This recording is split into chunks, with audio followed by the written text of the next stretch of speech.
ট্রাম্পকে হত্যা চেষ্টায় ইরানকে জড়ানোর খবরে ক্ষুব্ধ তেহরান। 5 দিনেও রহস্য উন্মোচনে ব্যর্থ এফবিআই। কোভিড আক্রান্ত বাইডেন নির্বাচন থেকে সরে দাঁড়াতে বাড়ছে চাপ। ব্রিটিশ পার্লামেন্টের নতুন অধিবেশন উদ্বোধন করলেন রাজা তৃতীয় চার্লস। ভাষণে স্থান পেল ইসরায়েল ফিলিস্তিন ইস্যু, সংকট নিরসনে দ্বিরাষ্ট্র সমাধানের তাগিদ। এবং ভারী বৃষ্টিতে বন্যায় বিপর্যস্ত আফগানিস্তানের নানগারহার প্রদেশ, অন্তত 47 জনের প্রাণহানি। ভয়াবহ দাবানলের কবলে উত্তর মেসিডোনিয়া, পড়ে ছায় বিস্তীর্ণ বনাঞ্চল।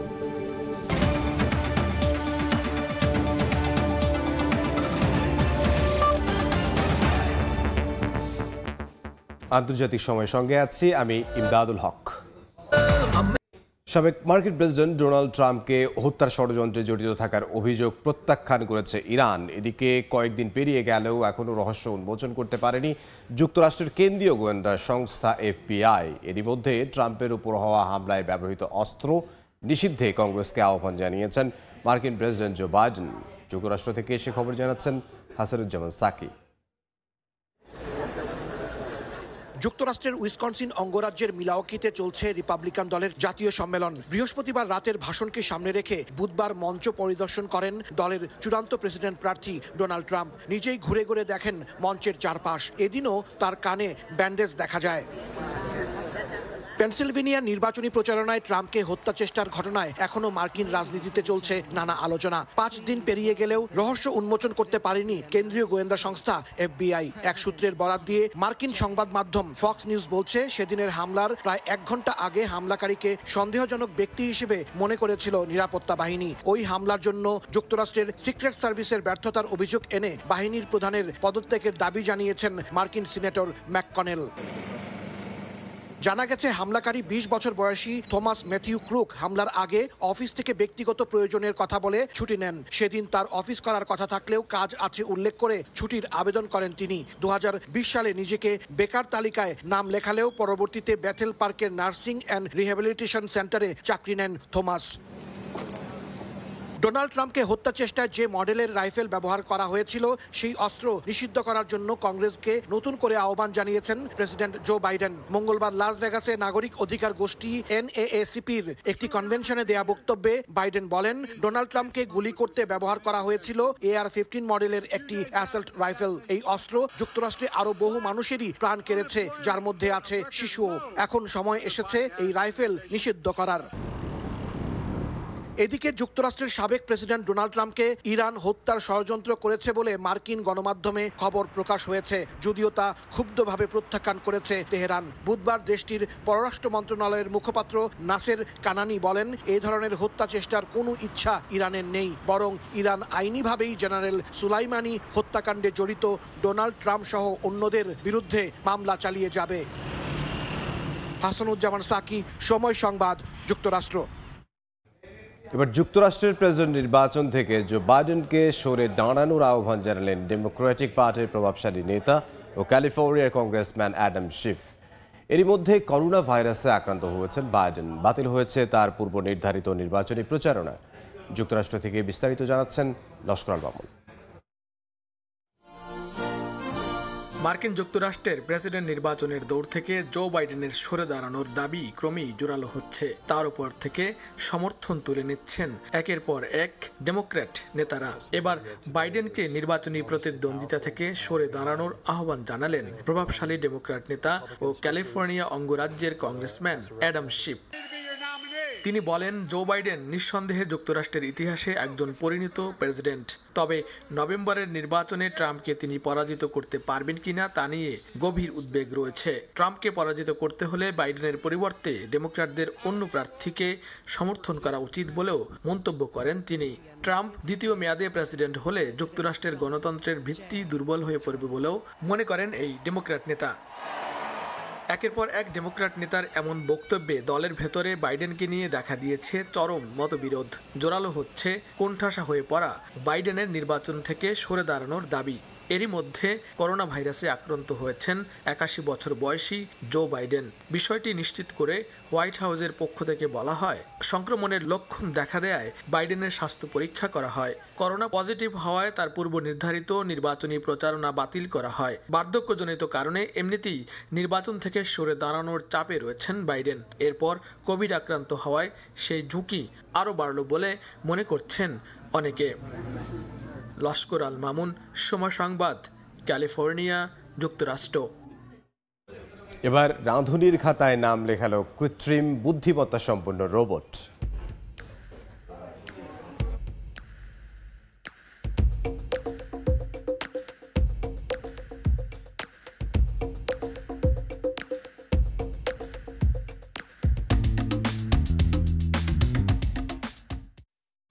রোবটের রান্না করা মুখরোচক খাবার নিয়ে রিপোর্ট থাকছে সংবাদের শেষাংশে।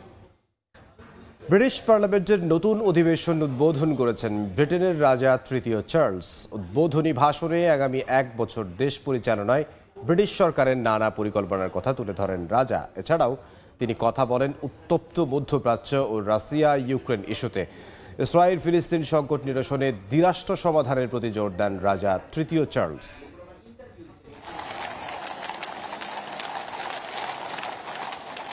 ব্রিটিশ রাজপরিবারের বাসভবন বাকিংহাম প্যালেস থেকে রাজকীয় ঘোড়ার গাড়িতে করে বের হন রাজা তৃতীয় চার্লস। সঙ্গে ছিলেন তার স্ত্রী রানী ক্যামিলা। এ সময় রাস্তার দুপাশে রাজা রানীকে এক নজর দেখার অপেক্ষায় হাজারো মানুষ। ব্রিটিশ পার্লামেন্টের অধিবেশন উদ্বোধন করতে বুধবার ওয়েস্টমিনস্টার প্যালেসে যান রাজা তৃতীয় চার্লস। এ সময় রাজার উপস্থিতি বোঝাতে ব্রিটিশ পতাকা অর্ধনমিত রাখা হয়, ওড়ানো হয় রাজকীয় পতাকা। পার্লামেন্টে ভাষণ দেবেন রাজা। হাউস অফ লর্ডসের সদস্যদের রাজা তৃতীয় চার্লসের ভাষণ শোনার জন্য রীতি অনুযায়ী পার্লামেন্টের দরজায় ৩ বার টোকা দেয়া হয়। পরে ব্রিটিশ পার্লামেন্টের উচ্চকক্ষ হাউস অফ লর্ডসে প্রবেশ করেন রাজা তৃতীয় চার্লস। রাজার সম্মানে এ সময় দাঁড়িয়েছিলেন সবাই। রাজা আসন গ্রহণের পর সবাইকে নিজ নিজ আসন গ্রহণ করতে বলেন। এরপর পার্লামেন্টে ভাষণ দেন রাজা তৃতীয় চার্লস। আগামী ১ বছর দেশ পরিচালনায় ব্রিটিশ সরকারের নানা পরিকল্পনার কথা তুলে ধরেন রাজা। তার ভাষণে উঠে আসে অভিবাসন ব্যবস্থা, প্রাইভেট স্কুলের জন্য ভ্যাট বাতিল, অবকাঠামোগত উন্নয়ন ও আবাসন খাতের সরঞ্জাম সরবরাহে গতি আনা ও রেলওয়ে খাতকে জাতীয়করণ করার মতো অনেক গুরুত্বপূর্ণ বিষয়। রাজা তৃতীয় চার্লসের ভাষণে স্থান পায় উত্তপ্ত মধ্যপ্রাচ্য ইস্যুও। ইসরায়েল ফিলিস্তিনের দীর্ঘদিনের সংঘাতের কথা উল্লেখ করে সংকট নিরসনে দ্বিরাষ্ট্র সমাধানের প্রতি জোর দেন তিনি। My government will play its part in trying to secure long-term peace and security in the Middle East. It is committed to a two-state solution with a safe and secure Israel alongside a viable and sovereign Palestinian state. এদিন Ukraine issue নিয়েও কথা বলেন রাজা তৃতীয় Charles. যুক্তরাজ্যের তরফ থেকে দেশটিকে সর্বাত্মক সহায়তা দেওয়া হবে বলে জানান রাজা। সেই সঙ্গে ইউক্রেনকে ন্যাটোর সদস্যপদ পেতেও সাহায্য করার কথা উল্লেখ করেন ব্রিটেনের রাজা। To reset the relationship with European partners. রাজা তৃতীয় চার্লসের ভাষণের পর শুরু হয় ব্রিটিশ পার্লামেন্টের অধিবেশন। ফারহাদ চৌধুরী, সময় সংবাদ। ভারী বৃষ্টিতে সৃষ্ট বন্যায় বিপর্যস্ত আফগানিস্তানের পূর্বাঞ্চলীয় নানগারহার প্রদেশ। মারা গেছেন অন্তত ৪৭ জন। বিচ্ছিন্ন আছে বিদ্যুৎ সংযোগ, ক্ষতিগ্রস্ত হয়েছে কয়েকশো ঘরবাড়ি। বিধ্বস্ত ঘরবাড়ি, নেই বিদ্যুৎ সংযোগও। গত কয়েকদিনের ভারী বৃষ্টিতে সৃষ্ট বন্যায় এমন অবস্থা আফগানিস্তানের পূর্বাঞ্চলীয় প্রদেশ নানগারহারে। বন্যায় বহু মানুষ হতাহতের পাশাপাশি ক্ষতিগ্রস্ত হয়েছে অঞ্চলটির কয়েকশো ঘরবাড়ি। আগামীতে প্রাণহানি ও ক্ষতির পরিমাণ আরও বাড়তে পারে বলে জানিয়েছে স্থানীয় আবহাওয়া দপ্তর। কৃষি জমির ক্ষতি আর শুকনো খাবারের সংকটে বিপাকে পড়েছেন বাসিন্দারা। স্থানীয়দের বরাত দিয়ে রয়টার্স জানিয়েছে, গত ১ দশকে সবথেকে বেশি ক্ষতি হয়েছে অঞ্চলটির। ২ মাস আগের বন্যায় বাস্তুচ্যুতরা এখনও সংকট কাটিয়ে উঠতে পারেননি। এ অবস্থায় আন্তর্জাতিক সাহায্য সংস্থাগুলোর কাছে সহায়তার আবেদন জানিয়েছেন তারা। নাদিম মারজান, সময় সংবাদ। ভয়াবহ দাবানলের কবলে উত্তর মেসিডোনিয়া। বুধবার দেশটির দক্ষিণাঞ্চলের সার্বিয়া সীমান্তের পাহাড়ি এলাকায় ছড়িয়ে পড়া এ দাবানলে এরই মধ্যে পড়ে গেছে বিস্তীর্ণ এলাকা। দাবানল নিয়ন্ত্রণে বিরামহীন কাজ করে যাচ্ছে দেশটির ফায়ার সার্ভিস। হেলিকপ্টার থেকে ছেটানো হচ্ছে পানি। দাবানলের কারণে দেশটিতে জরুরি অবস্থা জারি করা হয়েছে। আগুন নিয়ন্ত্রণে সাহায্যের হাত বাড়িয়েছে প্রতিবেশী ক্রোয়েশিয়া, স্লোভেনিয়া এবং তুরস্ক। জলবায়ু পরিবর্তনের কারণে বলকান অঞ্চলে উষ্ণতা বেড়ে যাওয়ায় ভয়াবহ এ দাবানল বলে মনে করছেন পরিবেশবাদীরা।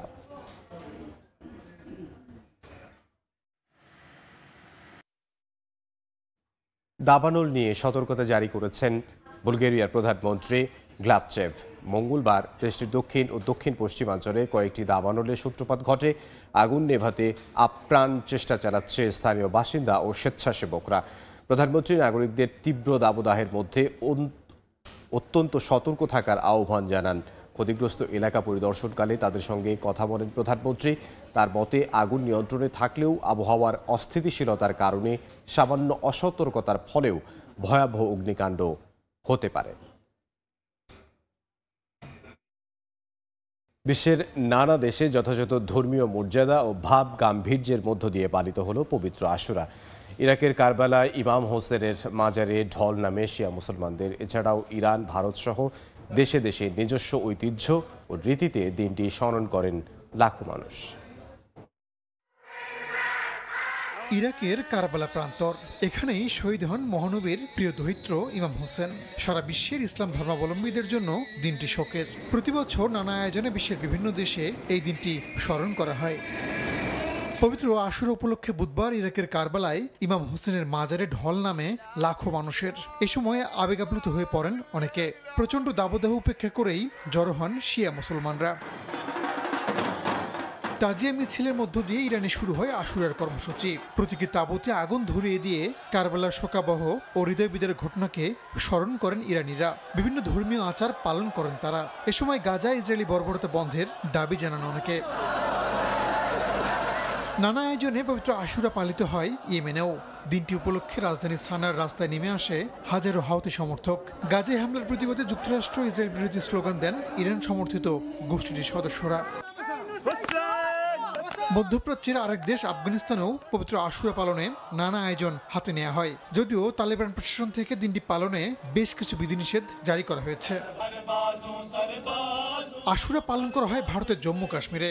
এ উপলক্ষে শ্রীনগরের ডাল লেকে নৌকায় করে মিছিল বের করেন স্থানীয়রা। এতে অংশ নেন যুবক, শিশুসহ নানা বয়সী মানুষ।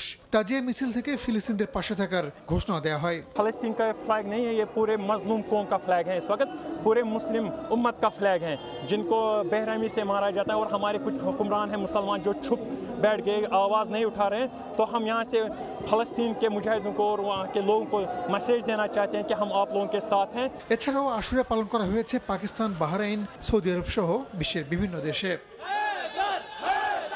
রাহানুল রানা, সময় সংবাদ। আন্তর্জাতিক সময় আরও থাকছে। জাপানে মশলাদার চিপস খেয়ে অসুস্থ 14 শিক্ষার্থী ভর্তি করা হয়েছে হাসপাতালে। প্রকাশ্যে ক্ষমা চেয়েছে প্রতিষ্ঠানটি। ফ্রান্সের প্যারিসে কফি শপে উঠে গেল প্রাইভেট কার। এতে একজন নিহত হয়েছেন। আহত হয়েছেন অন্তত 2 জন। স্থানীয় সময় বুধবার সন্ধ্যায় উত্তর প্যারিসের রাস্তার পাশে কফি শপে প্রাইভেট কারটি উঠে যায়। আহত 2 জনের অবস্থা আশঙ্কাজনক বলে জানা গেছে। এটি দুর্ঘটনা নাকি পরিকল্পিত নাশকতা সে বিষয়ে কিছুই এখনো জানা যায়নি। প্যারিস অলিম্পিক ঘিরে শহর জুড়ে হাই সিকিউরিটি অ্যালার্ট জারি রয়েছে। এরই মধ্যে ভয়াবহ এই দুর্ঘটনা ঘটল। ঘটনার কারণ খতিয়ে দেখতে তদন্ত শুরু করেছে পুলিশ।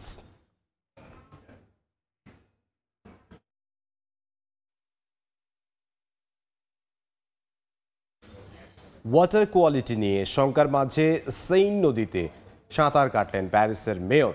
চলতি মাসের শেষ সপ্তাহে পর্দা উঠছে প্যারিস অলিম্পিক গেমসের। এরই মধ্যে বেশিরভাগ প্রস্তুতি সম্পন্ন হলেও সুইমিং পুলের ইভেন্ট নিয়ে রয়েছে শঙ্কা। অলিম্পিক ভিলেজের সেইন নদীর ওয়াটার কোয়ালিটি নিয়ে প্রশ্ন উঠেছে সবখানে। তবে সবার শঙ্কা দূর করতেই ভিন্ন এক পন্থা বেছে নিলেন প্যারিসের মেয়র অ্যান হিডালগো।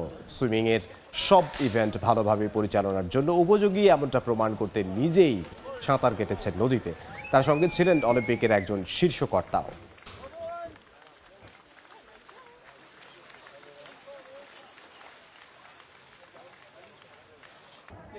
নতুন মাইল ফলক ছুঁয়েছে ইলন মাস্কের সামাজিক যোগাযোগ মাধ্যম এক্স। বর্তমানে মাসে প্রায় 55 কোটি ব্যবহারকারী এই মাধ্যমটি ব্যবহার করছে বলে দাবি মাস্কের। এদিকে শিক্ষার্থীদের লিঙ্গ পরিচয় প্রকাশে বিধিনিষেধ আরোপ করে ক্যালিফোর্নিয়ার নতুন আইনের জেরে অঙ্গরাজ্যটি থেকে এক্সের পাশাপাশি নিজের মহাকাশ গবেষণা প্রতিষ্ঠান স্পেস এক্সের প্রধান কার্যালয় টেক্সাসে সরিয়ে নেয়ার ঘোষণা দিয়েছেন এই ধনকুবের। 2022 সালের অক্টোবরে 44 বিলিয়ন মার্কিন ডলারে সামাজিক যোগাযোগ মাধ্যম টুইটার কিনে সাড়া ফেলে দেন মার্কিন ধনকুবের ইলন মাস্ক। এরপর 2023 সালে এই যোগাযোগ মাধ্যমটির নাম পরিবর্তন করে রাখেন এক্স। কর্মী ছাঁটাইয়ের পাশাপাশি সামাজিক যোগাযোগ মাধ্যমটির ফিচারে নানা পরিবর্তন আনেন মাস্ক, জানিয়ে বেশ বিতর্কের মুখেও পড়তে হয় তাকে। স্বাভাবিকভাবেই সেই ধাক্কা লাগে বিজ্ঞাপনী আয়ে, কমে যায় লভ্যাংশের পরিমাণ। তবে চলতি বছরের শুরু থেকে বিভিন্ন ধরনের সুযোগ সুবিধা ও নিত্য নতুন ফিচার যোগ করার পর বেড়েছে এক্সের ব্যবহারকারীর সংখ্যা। আগের চেয়ে গত 6 মাসে এক্সে 17% বেশি সময় কাটাচ্ছেন ব্যবহারকারীরা, এমনটাই দাবি মাস্কের। কদিন আগে নির্বাচনী প্রচারণায় যুক্তরাষ্ট্রের পেনসিলভেনিয়ায় হত্যা চেষ্টার শিকার হন সাবেক মার্কিন প্রেসিডেন্ট ডোনাল্ড ট্রাম্প। এ ঘটনার পর সামাজিক যোগাযোগ মাধ্যম এক্সে ব্যাপক আলোচনা সমালোচনার তৈরি হয়। এমনকি এক্সে পোস্ট দিয়ে ট্রাম্পের পাশে থাকার ঘোষণা দেন মাস্ক। মার্কিন এই ধনকুবেরের দাবি, এই সময় সামাজিক যোগাযোগ মাধ্যমটিতে বিপুল সংখ্যক ব্যবহারকারীর যোগ হয়েছে। ব্যবহারের দিক থেকে নতুন মাইলফলক ছুঁয়েছে এক্স। এক্সে সুবাতাস বইলেও ক্যালিফোর্নিয়া অঙ্গরাজ্যের নতুন আইন নিয়ে বিরক্ত ইলন মাস্ক। এই অঙ্গরাজ্যটিতেই এক্সের পাশাপাশি মাস্কের আরেক কোম্পানি মহাকাশ গবেষণা প্রতিষ্ঠান স্পেস এক্সের প্রধান কার্যালয় অবস্থিত। শিক্ষার্থীদের লিঙ্গ পরিচয় প্রকাশে বিধিনিষেধ আরোপ করে ক্যালিফোর্নিয়ায় নতুন আইন বাস্তবায়নের প্রতিবাদ জানিয়ে এখান থেকে এক্স ও স্পেস এক্সের প্রধান কার্যালয় টেক্সাসে সরিয়ে নেওয়ার ঘোষণা দিয়েছেন ইলন মাস্ক। এর আগে গাড়ি নির্মাতা প্রতিষ্ঠান টেসলার প্রধান কার্যালয়ও টেক্সাসে সরিয়ে নেন তিনি। নাদিম মারজান, সময় সংবাদ। জাপানে মশলাদার চিপসকে অসুস্থ হয়ে 14 শিক্ষার্থীকে হাসপাতালে ভর্তি করা হয়েছে। মঙ্গলবার আলুর চিপসকে রাজধানী টোকিওর একটি হাই স্কুলে এই ঘটনা ঘটে। এরই মধ্যে ক্ষমা চেয়েছে ঝাল চিপস তৈরির এই প্রতিষ্ঠানটি। সাধারণ একটি আলুর চিপস নিয়ে স্কুলে এসেছে এক শিক্ষার্থী। সহপাঠীদের নিয়ে সেই চিপস খাওয়ার পরই দেখা দেয় বিপত্তি। অসুস্থ হয়ে পড়ে বেশ কয়েকজন। তাদেরকে নেওয়া হয় স্থানীয় হাসপাতালে। পরে জানা যায় এটি সাধারণ আলুর চিপস নয়, প্রচণ্ড ঝাল চিপস। স্থানীয় সময় মঙ্গলবার জাপানের রাজধানী টোকিওর একটি স্কুলে এমন অপ্রীতিকর ঘটনা ঘটে। স্থানীয় গণমাধ্যম জানায়, শ্রেণীকক্ষে প্রচণ্ড ঝালযুক্ত আলুর চিপস নিয়ে যাওয়ার পরে প্রায় 30 জন সহপাঠী সেই চিপস খায়। কয়েকজন শিক্ষার্থী জানায়, চিপস খাওয়ার পরেই মুখের চারপাশে ব্যথা শুরু হয়। জরুরি ভিত্তিতে ফোন করে পুলিশ ও ফায়ার সার্ভিসকে ডাকা হয়। ঝালযুক্ত এই চিপস তৈরি করে জাপানের ইসোয়ামা কর্পোরেশন নামের একটি প্রতিষ্ঠান। গ্রাহকদের অসুবিধার জন্য ক্ষমা চেয়েছে প্রতিষ্ঠানটি। তাদের পক্ষ থেকে অসুস্থ শিক্ষার্থীদের দ্রুত সুস্থতা কামনা করা হয়েছে। তবে নিজেদের ওয়েবসাইটে আগে থেকেই প্রচণ্ড ঝালযুক্ত এই চিপস নিয়ে গ্রাহকদের সতর্ক করে দিয়েছিল ইসোয়ামা কর্পোরেশন। তাই 18 বছরের কম বয়সের কাউকে এই চিপস খেতে নিরুৎসাহিত করা হচ্ছে। প্রতিষ্ঠানটি সতর্ক করে বলেছে, এ চিপস খেলে উচ্চ রক্তচাপ ও পেট খারাপ হওয়ার ঝুঁকি রয়েছে। তাই যাদের আগে থেকে এমন প্রবণতা আছে তাদের জন্য এ চিপস খাওয়া পুরোপুরি নিষিদ্ধ। এমনকি চিপসের প্যাকেট খোলার সময়ও সতর্ক থাকার নির্দেশনা দেয়া আছে। নাদিম মারজান, সময় সংবাদ। এবার রাঁধুনির খাতায় নাম লেখালো কৃত্রিম বুদ্ধিমত্তা সম্পন্ন রোবট। রান্না করছে নানা পদের খাবার। হংকংয়ের একটি রেস্তোরাঁয় পাওয়া যাবে এই রোবট রাঁধুনির খাবার। রেস্তোরাঁর খরচ কমিয়ে এনেছে অর্ধেকের বেশি। তবে কি এবার রান্নার জগৎ দখলে নিবে রোবট? এরই মধ্যে এই প্রশ্ন আলোচনায়। লবণ, তেল, মরিচ, মশলা যেটা যতটুকু প্রয়োজন সব পরিমাপ হয়ে যাচ্ছে মেশিনে। রোবোটিক হাত মেপে দিচ্ছে সব ধরনের উপাদান। মানুষের সাহায্য ছাড়াই তৈরি হওয়া সুস্বাদু খাবার পরিবেশন হয়ে যাচ্ছে প্লেটে। হংকংয়ের হেস্তিয়া কিচেন নামের চাইনিজ রেস্টুরেন্টে দেখা মিলছে এই রাঁধুনি রোবটের। হংকং বিশ্ববিদ্যালয়ের অধ্যাপক চেন রেস্তোরাঁটিতে এই প্রযুক্তি নিয়ে এসেছেন। তার প্রযুক্তিতে তৈরি 3 সেট রোবট অন্তত 2 জন রাঁধুনির সমান কাজ করতে সক্ষম বলে জানান চেন। এক সেটে রয়েছে একটি ফ্রিজ, সিজনিং মেশিন এবং 5টি চুলা। সবগুলো আবার ইন্টারনেটের সঙ্গে যুক্ত। স্বয়ংক্রিয় ফ্রিজের ভেতরে থাকা একটি রোবোটিক হাত সব উপাদান বের করে একটি জায়গায় রাখার পর খাবারকে ফ্রাইং প্যানের কাছে পৌঁছে দেয়। এরপর শুরু হয় রান্না শেষ হওয়ার পর পাত্রটি স্বয়ংক্রিয়ভাবে পরিষ্কার হয়ে যায়। এই রোবটটি ব্যবহারে রেস্তোরাঁর খরচ কমেছে 30 থেকে 50%। বর্তমানে এই রোবটটি 8 ধরনের চাইনিজ খাবারের পাশাপাশি জাপানিজ এবং পশ্চিমা খাবারও রান্না করতে পারে। কৃত্রিম বুদ্ধিমত্তার ব্যবহার বাড়ায় এমনিতেই চাকরির বাজারে হইচই পড়ে গেছে। এর মধ্যে রেস্তোরাঁতেও কৃত্রিম বুদ্ধিমত্তাযুক্ত রোবট সংযোজন রাঁধুনির কর্মসংস্থানে হুমকি হবে কিনা তাও এখন আলোচনায়। সাদিয়া তাসনিম, সময় সংবাদ। আন্তর্জাতিক সময়ের শীর্ষ সংবাদ জানিয়ে দিচ্ছে আরও একবার। ট্রাম্পকে হত্যা চেষ্টায় ইরানকে জড়ানোর খবরে ক্ষুব্ধ তেহরান, 5 দিনেও রহস্য উন্মোচনে ব্যর্থ FBI। কোভিড আক্রান্ত বাইডেন, নির্বাচন থেকে সরে দাঁড়াতে বাড়ছে চাপ।